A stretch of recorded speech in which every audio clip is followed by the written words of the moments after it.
Hello, everyone, and welcome to the Ignorant Intellectual on Media. Today, I thought we'd do another mixed haul. Got some stuff from everywhere, and I need to get it off my desk. Need some room on my desk. I should attach this probably. Be a good idea. Alrighty, you should hear me better now. All right, so let's do this quick. See how quickly we can do it without getting bogged down too much, but some interesting stuff. So I may spend a bit of time talking about it. All right. Okay, so let's do some books first. Found this book, thrift store. Lord of the Rings, one of the greatest books, young adult fiction, would be great. If you're like in your teens, this would probably be a great book for you to read, but any adult could read this and get something amazing from it. It's basically, there's been two movies made out of it, but the book is better than the two movies. You have a black and white and a colored version. So the book is basically about a bunch of kids who end up shipwrecked or plane wrecked, depending on which story you watch or which movie you watch or which whether you read in the book, the first movie or the second movie. Sometimes they do a plane crash, sometimes they do a boat sinking, but I think it's mostly a plane crash. Anyways, a whole bunch of kids from an English preparatory school, from, you know, what in North America, maybe like grade one to, the before high school, that period, that, elementary school kind of thing. So they're all on an island with no parental supervision or no. Well, there is the pilot, but he ends up dying or whatever, right? So uh, so so they're on the island. Basically, this is Golding's idea of what would happen if you would take a bunch of kids and put them on an island without any supervision. How would they turn out as they grow, right? And basically, they're all start off pretty civilized, but then they get a little bit more and more animalistic kind of thing. And anyways, I don't want to ruin the book for you, but it's an extremely good book. This book by Golding and The Inheritors, which is another one that is extremely good. Both books are really good reads, and you can breeze right through them. They're not too thick, right? So, um, extremely good book. Next up, I found this one, The Chrysalids by John Wyndham. This is his greatest novel, science fiction book. It's been like 30 years since I've read it, but basically, it's up there with some of the best science fiction writing ever. All right. Then we have this one, but let me get out the other one as well. Let's get rid of this pen here. Uh,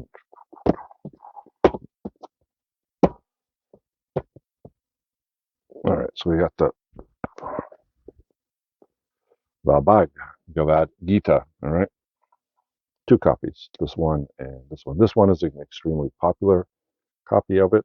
Um, the author, the commentator in this one is extremely, well informed, and so most people like most North Americans would choose this one over this one, but they're both extremely good. If you haven't read the Gita, it's basically one of the tenets. I've spoken about it in previous videos, so I'm not going to go in depth in it, but basically, it's one of the religious tenets or books of the Hindu religion, right? Lives of Girls and Women by Alice Munro. Alice Munro, one of the greatest Canadian writers of all time. This is probably her best known book. All right. I have not read it. So, Crime and Punishment, Dostoevsky's greatest book, probably the greatest Russian literature book of all time, about Raskolnikov. I talked about him numerous times in previous videos, so I'm not going to go into it now. Michel Foucault, Society Must Be Defended. All right. Foucault is under a lot of controversy lately because of the woke movement, right? The woke movement kind of started, in its infancy from Foucault and the other French writers, right? So a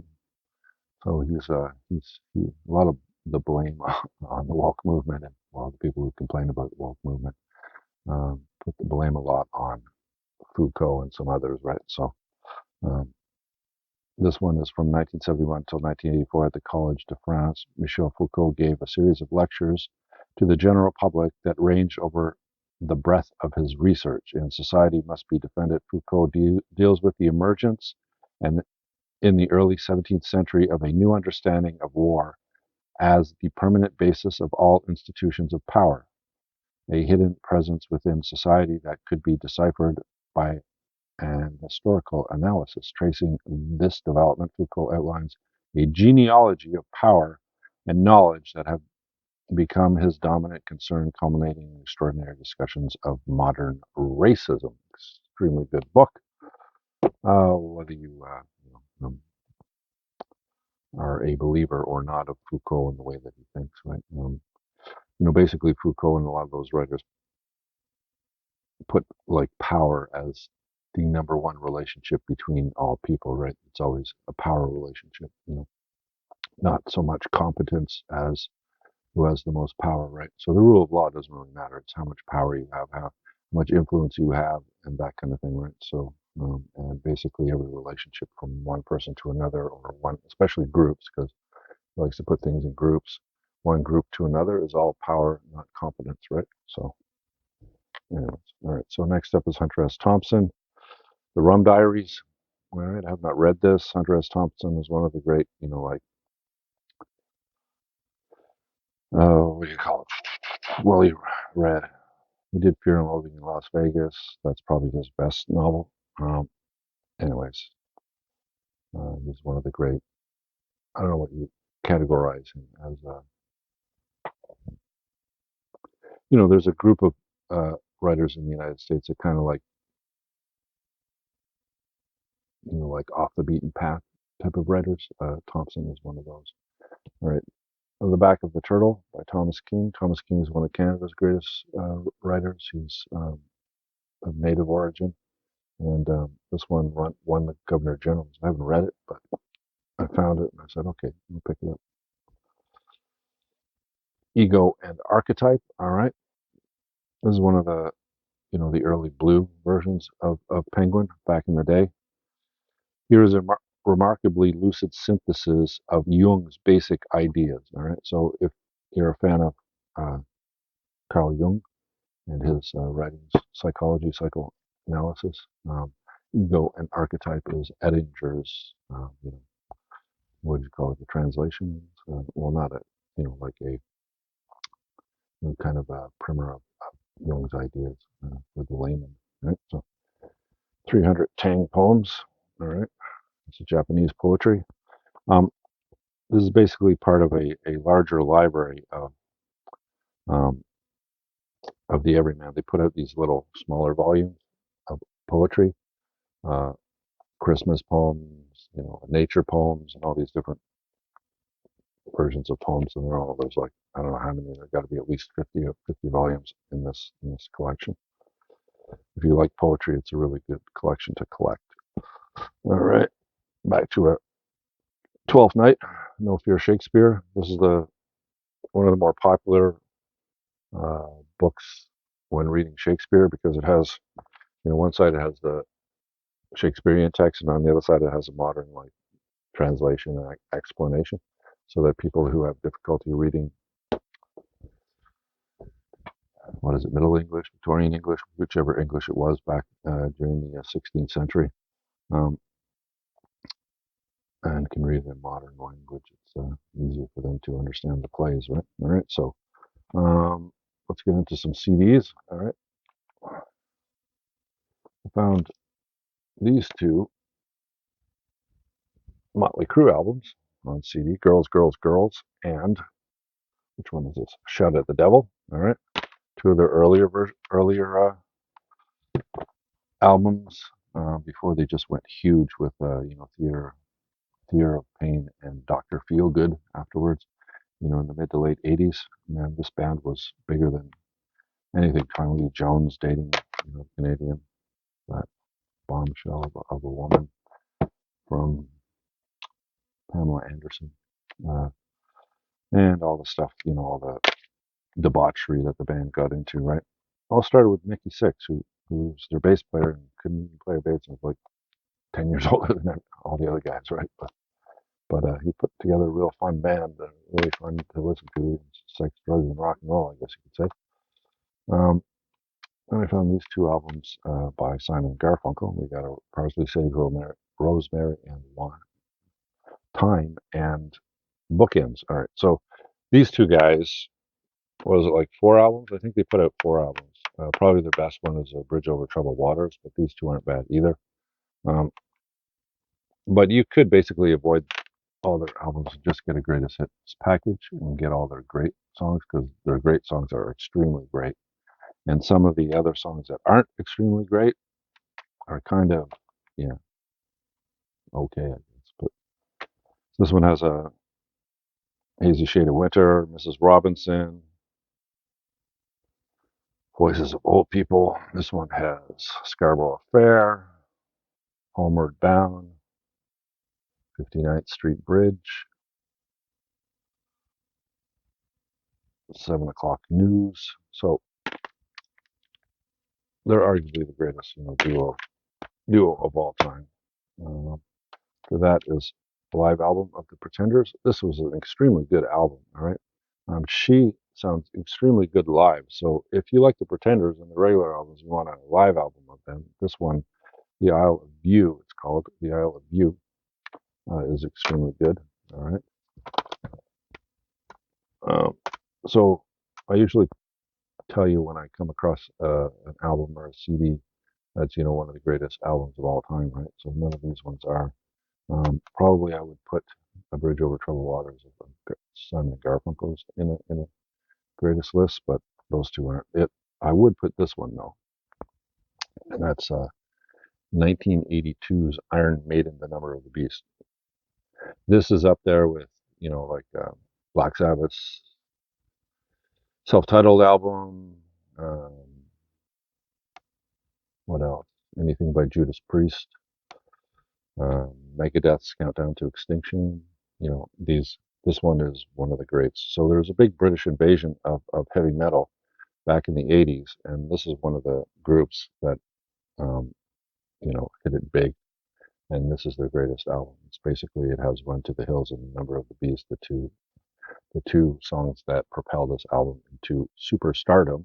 But they have a Gangland, which is really good, and Invaders is probably my favorite song of this because I don't hear it as often as I do The Number of the Beast or Run to the Hills. So Invaders, it's basically about the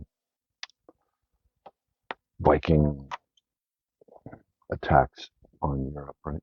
Um, what next CD? Steely Dan's Pretzel Logic.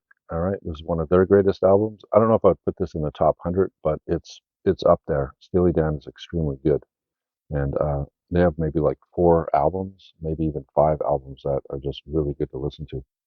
And Pretzel Logic is one of them. Ricky, Don't Lose That Number is the one that starts off with this one. You probably heard that one. All right, and we got An Innocent Man, my favorite Billy Joel album. Um, there was a time when I was trying to date a girl and she wouldn't date me because my previous boyfriend treated her like crap, and she was worried that the next relationship she got into, she'd be treated like crap again. And he has a song on this album, which is called "An Innocent Man," about how understanding he would be with a girl that has been hurt, and be patient with her, and so on and so forth. I kind of related to that. And then we got Jean-Luc Ponty's Jazz Long playing Jazz in Paris. All right. Ponty is a really good jazz musician if you have not heard him. Brave New World by Iron Maiden, not as good as The Number of the Beast, but not too bad. Iron Maiden is an extremely good heavy metal band. Jethro Tull, Songs from the Wood, very good. Not as good as their best album, which is Aqualung. You want to try some Jethro Tull, it's basically classic rock with a flute. All right, Toots and the Maytals, Light Your Light. I listened to this album probably out of all these albums. Some of them I've heard them before, so I played it a few times and then I moved on to the next because I already know the album. But this one I didn't know and I played it, and this one I really, really enjoyed. Um, I don't know if I'd put it in one of the greatest, but Toots and the Maytals, extremely good reggae band. If you have not listened to reggae in a while, all right. Jethro Tull's Rock Island, all right, another pretty good. Tull is really good if you like, a bit of experimental rock. Lou Reed's Berlin. The man can't sing, and sometimes his lyrics are pedestrian, you know what I mean? Simplistic, but what he's trying to put forth. There's like an aura of what he's trying to put forth of this, like this out of the norm lifestyle and underground stuff that's happening and things like that. So Berlin is a really good album if you haven't heard it. Then we got Relayer from Yes, one of the great. Uh, what would you call them? I keep forgetting the exact names of all these different bands and how you qualify them. Not experimental rock, but progressive rock. One of the great progressive rock bands. Um, and that's one of their better albums. All right. Then we got Rush, another progressive rock album band. I mean, from Canada. Power Windows. Um, Not all that bad actually. There was a song here. The Big Money is probably the one that everybody knows. Um, but a few songs on this were pretty good. And then here's another one of the great, um, heavy metal albums of all time. I'd put it in a top of the list up there with like Metallica's Master of Puppets. It is Megadeth's Countdown to Extinction. Extremely good one if you like heavy metal. You probably already listened to it. All right, and we got Court and Spark by Joni Mitchell, probably the greatest Canadian solo artist of all time, folk singer of all time, up there with Bob Dylan and all the rest from the 60s. Some of her best work um, was in the 60s and 70s. So then I found this compilation of it's called ZZ Top Six Pack. If you like blues um, and blues rock, you'll really like ZZ Top. This has 6 of their classic albums all in one thing. All right, so they got first album Rio Grande Mud, Tres Hombres, Fandango, Tejas, and El Loco all in one package. All right, and another album, which is one of the greatest. All right, I would put this in like a top 20, top 10 type of situation. That's King Crimson's Court of the Crimson King. Extremely, extremely good album. If you have not listened to this album, you should definitely listen to this album. All right. 21st Century Schizoid Man, you may have heard, right? Uh, Moonchild, The Court of the Crimson King, and The Dance of the Puppets. Extremely, extremely good. So it's progressive rock. It's some of the songs are long. All right, I think in the regular album, I think one of them, yeah, like 720, 605, 847, 12, 11, and 922 are the song lengths. Very long, fleshed out songs, right? All right, so those are the CDs. Going through everything quickly. Orchestra Wives. All right, I just watched this last night. This is part of the 20th Century Fox Studio Classics. They're all numbered. This one is number 35. All right. There's just 40. I think there's 40 of them altogether that they put together into a set, right? And I've been slowly collecting them, so I got to mark off number 35 with my yellow highlighter. So I know I have it. Actually, no, I just circled the numbers, so I just need a Sharpie. Number 35. Orchestra wise. So I got that one. So now I have 1, 2, 3, 4, 5, 6, 7, 8, 9, 10, 11, 12, 13, 14, 15, 16, 17, 18, 19 of the 40. So I have almost half of them now. Yeah, and I know they're DVDs. They're not Blu-rays or 4Ks. But so far, watching them, they've all been really good. This one was nominated for an Academy Award in 1942.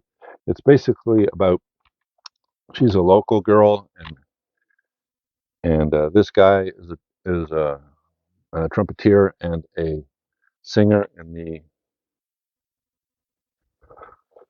um, what's his name? The Glenn Miller Band. Remember Glenn Miller, one of the big jazz bands of the 1940s, of the whiter persuasion. Let's put it that way. And this is basically shows off a lot of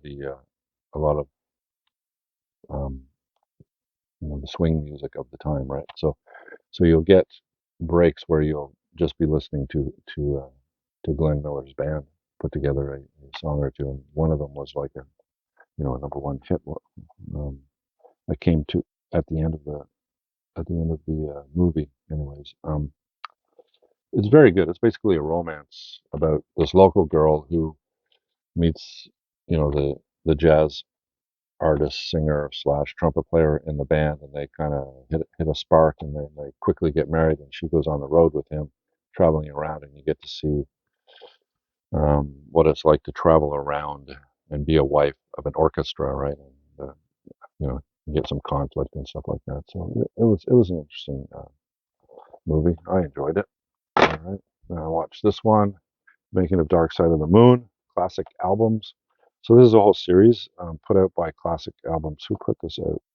Eagle Vision and Isis Productions um, put out a group of these classic albums, that these great albums, and they do a making of documentary of it. And this one is for, you know, a lot of people argue that this is the greatest album of all time. Others will argue it's a Beatles album. Some will argue it's OK Computer.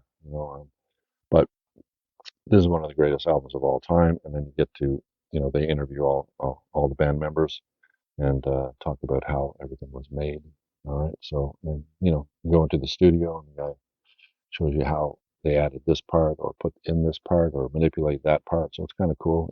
If you're a kind of like a music junkie, this documentary would probably be up your alley.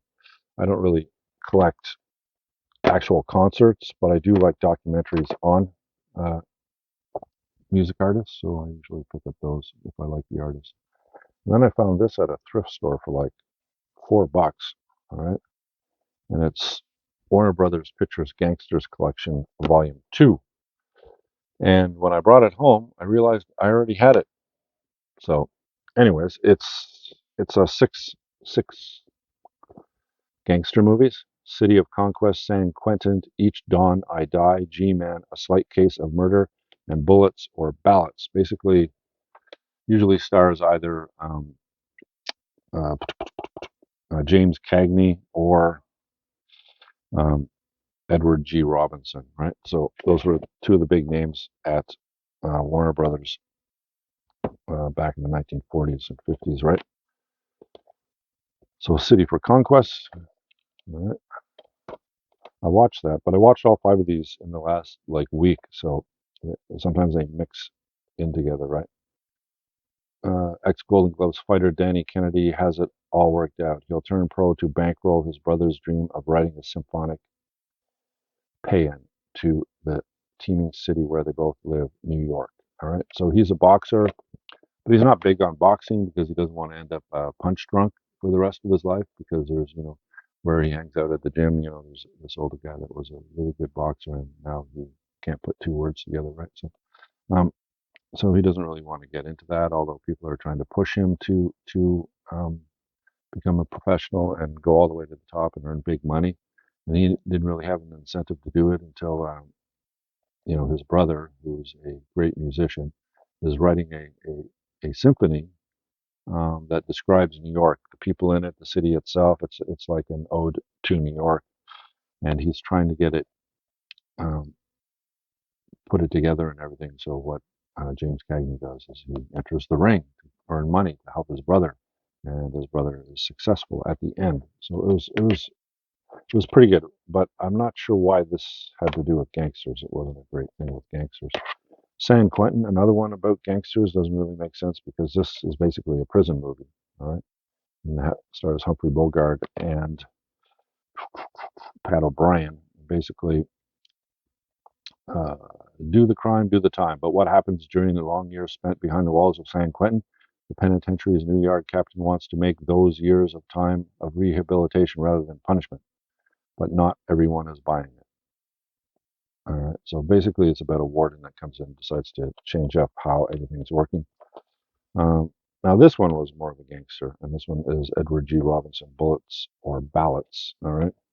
And basically, this is about it's a comedy, actually, and Edward G. Robinson plays the head of a prohibition gang who was selling beer during prohibition, right? And they had a secret brewery, but their beer wasn't very good. Well, then prohibition ends, and now he wants to turn legit and sell his beer legitimately. The problem is his beer tastes like crap, right? So he ends up losing a bunch of money and everything.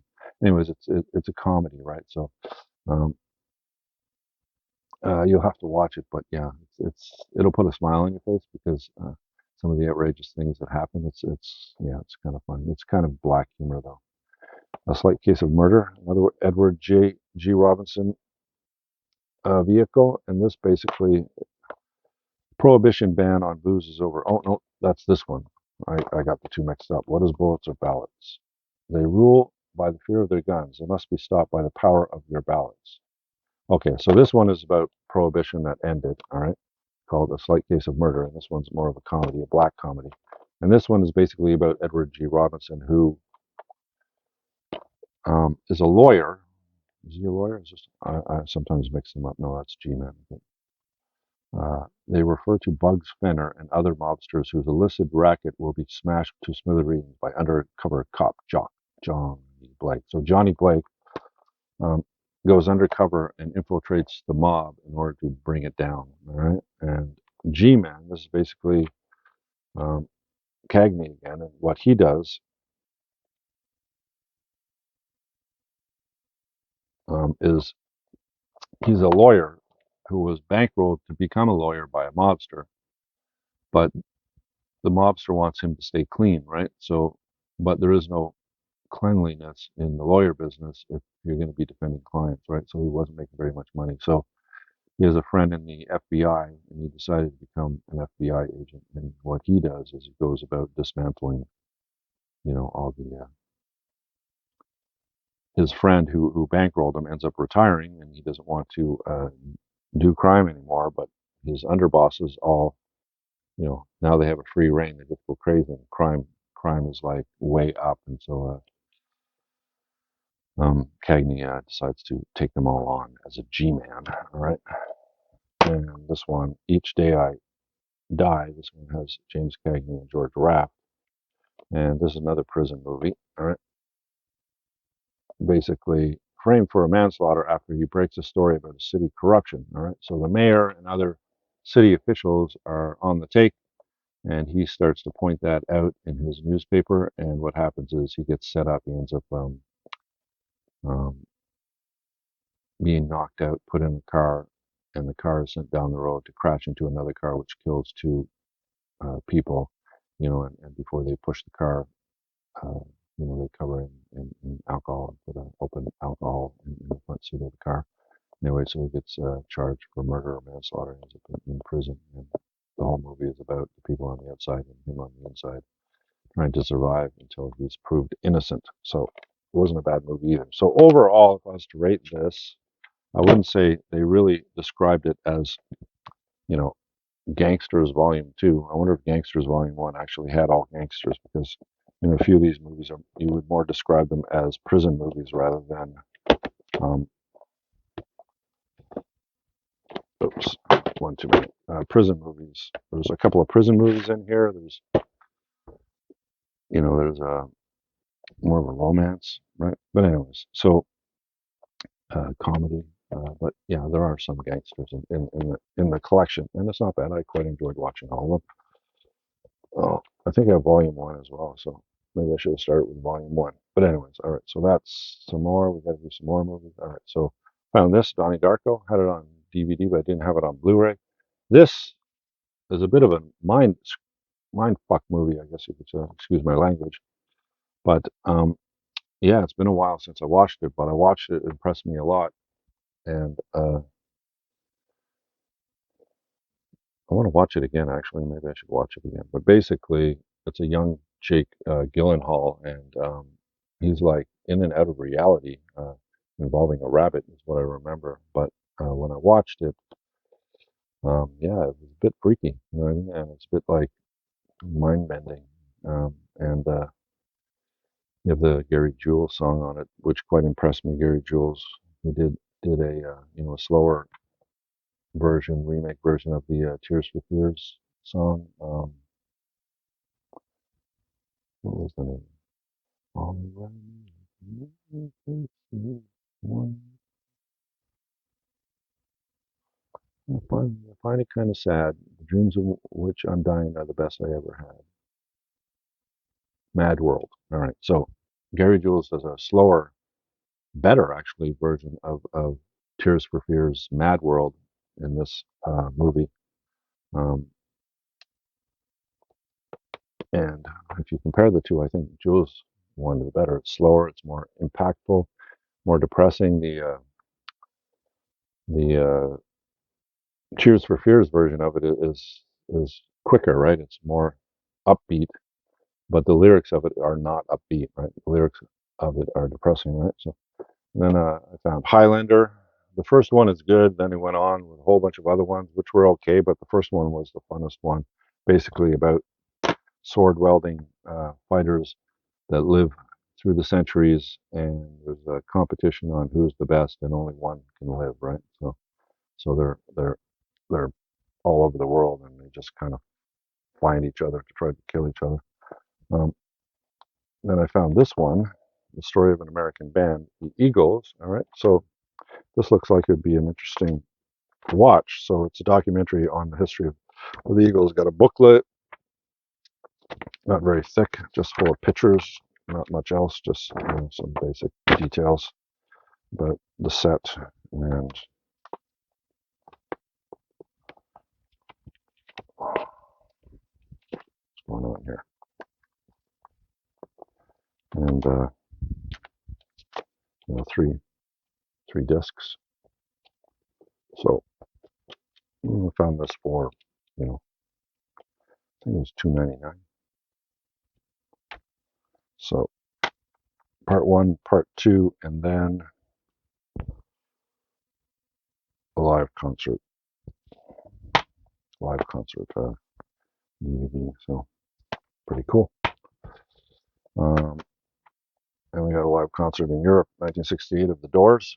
Now I said that I don't collect these, but I doesn't mean that I won't pick it up to resell it, right? Because other people do collect these. So that's why I picked this one up. I may watch it because I really like the Doors, just to watch it, see how they were back in the '60s, see how Jim Morrison, he had this aura around him, like he's some sort of, like gothic deity or god, right? And women just fall at his feet and everything. And a lot of it has to do with his performance on stage. But I mean, a lot of the time with his live performances, to my understanding, I haven't watched a lot of them, but he's stoned out of his gourd and he doesn't even know what he's doing half the time, right? So, and then I found this brand new, a complete collection of Schitt's Creek, which is a very funny Canadian um, sitcom about Eugene Levy and his real son, actually, who plays his son in the thing, and uh, they're rich, but then they lose everything, and all they have left is this hotel or whatever in Schitt's Creek, and so they have to move into this motel or whatever, the last thing that they own, and they have to slum it, right? And it's quite funny on how they go from being rich to being. Anyways, it's so funny. If you like Eugene Levy's stuff, you'll like it. And Catherine O'Hara plays his wife, so it's quite funny. So I found the whole thing for $20 new. So then SpongeBob. Sponge Out of Water. And this is basically something I picked up for my son that we could watch together. And, if you like SpongeBob, the TV show, you're going to like SpongeBob, the movie. It's basically the same thing, right? And I picked up Remember. All right. I picked up this because I had it on DVD, but not on Blu-ray. I have not watched it yet. It's basically an Adam Egoyan film. It's a Canadian film, basically starring Christopher Plummer. All right. And I think it's about him, what Remember is the contemporary story of Zev, who discovers that the Nazi guard who murdered his family some 70 years ago is living in America under an assumed identity. Despite the obvious challenges, Zev sets out on a mission to find the guilty man and deliver long-delayed justice with his own trembling hand. What follows is a remarkable cross-continent road trip with surprising consequences. All right, go get that Nazi. And Dark City, another one that I had on DVD but not on Blu-ray. It's directed by Alex Proxis. Is that how you pronounce his last name? I did watch this, but I don't remember it, so it probably wasn't all that great. Then The Captive, which is basically another Adam Egoyan film starring Ryan Reynolds. So I have not watched this one either, so these will be on the list to watch. I have so many movies to watch. I'm just getting through them. Then I found this at a record store that also sells Blu-rays, DVDs, and CDs. and it's a steelbook version of Deadpool 2. So I picked it up. I have to put it in one of those plastic cases, but uh, starring Ryan Reynolds as well. And the thing about Ryan Reynolds is, I think I said this in a previous video, but I'll repeat it. He plays one character, all right? He plays that flippant, sarcastic boy, man-child, right? So, and most of the time, I mean, if it's in a romantic comedy and he's being charming, it kind of works, or whatever. But he wrecked the Blade movie, the third Blade movie, with that type of antics. It just didn't work with that movie. But it works extremely well with Deadpool. All right, Deadpool, he's like the perfect whoever cast him as Deadpool, bang on, because those two films are extremely good. All right, and his boyish charm and his sarcasm, his attitude, and all that really works in Deadpool, but it doesn't work in a lot of his other movies. But I guess people find him charming because he wouldn't be in any movies if he didn't. All right, and then found a Steelbook Blu-ray of 2005's King Kong, the one with Jack Black in it, all right, and Naomi Klein. So I like Steelbooks. They look nicer than the regular Blu-rays. So whenever I find them, I will pick them up depending on the price. And so and I also found Ant-Man, all right, um, on Blu-ray, but I don't know why they make them black. I guess maybe because his uniform is black, but they're usually blue, and when it looks black, you think it's a 4K, not a Blu-ray, right? So you just pay attention before you buy something. If you see it in a black case, don't automatically assume that it's a 4K, right? Anyways, it's previously viewed, but then they re-plasticized it, put it in a plastic uh, wrap, and but this was the last one of the Infinity series that I didn't have. So I have all the Infinity series films from, what was the first one? Iron Man all the way up to Spider-Man. Is it No Way Home? I think it's No Way Home, isn't it? The last of the Infinity films, and then they moved on to the second phase of the Marvel movies. So this was the last one that I didn't have, so I found it and I picked it up for $5. So, and is that everything? I think that's everything. Yes, it is. I'm presently watching all the things that I got for my birthday and for Christmas. And then once I watch those, I'll bring them down. So nice box sets from Arrow and others, and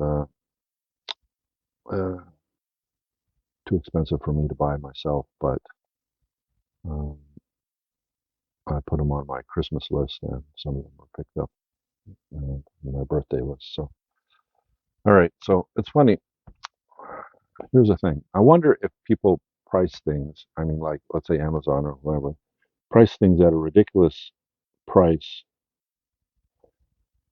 because they'd rather sell less of them for more of a price than more of them for less of a price. You understand what I'm saying? Like, I wonder how many sales Criterion does compared to how many they do when they have that yearly 50% off sale at Barnes and Noble or elsewhere, right? They'll have this yearly thing um, where they'll have 50%, sometimes two. I think maybe there's two of them, two regular ones that come up each year, maybe one, I'm not sure. But I know there's one with Barnes and Noble. It's a 50% off deal in the States anyways. Here, not so much. Um, in Canada, I mean, Obstructed View, which is probably the best Canadian distributor of Criterion films, rather than ordering from the website itself, you'll save some money if you go through Unobstructed View.